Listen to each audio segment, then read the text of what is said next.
নমস্কার সবাইকে। আজকে আমি বানাতে চলেছি কাঁচা লঙ্কার আচার। তো কি কি লাগবে আমি একটা কাগজেতে লিখে নিয়ে কিনে এনেছি এবং মশলাকে আধা ভাজা করে এই যে গুঁড়িয়ে নিয়েছি, একটু যেন গোটা গোটা থাকে। এই যে একদম গুঁড়ো না হলে ভালো। নিয়ে নিয়েছি লেবু। এই যে এখন আমি কাঁচা লঙ্কাগুলোকে কেটে রেখেছি।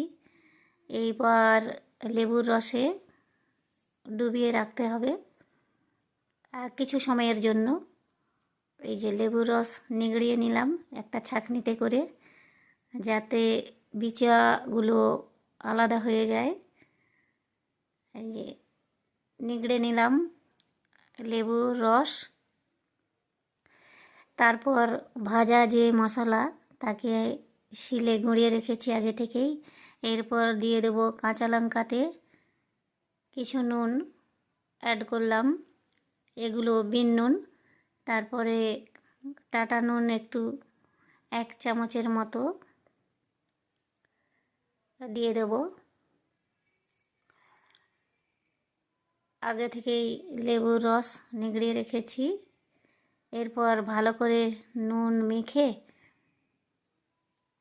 এই লেবুর রসে ডোবাতে হবে, কিছু সময়ের জন্য ডুবিয়ে রাখবো। তো কাঁচা লঙ্কা আছে 300 গ্রাম কাঁচা লঙ্কা আছে। এরপর এই যে মাখানো হয়ে গেছে, এরপর লেবুর রসে চুবিয়ে রাখবো কিছু সময়ের জন্য। তেল কড়াইতে গরম করতে দিয়েছি। ভালো করে তেল গরম হলে নিয়ে আসবো। দিয়ে দেবো লঙ্কার উপর আগে তেলে, গরম তেলে মশলাগুলোকে ভালো করে মাখিয়ে নেব। ভালো করে নাড়াচাড়া করে এগুলোকে রেডি করছি।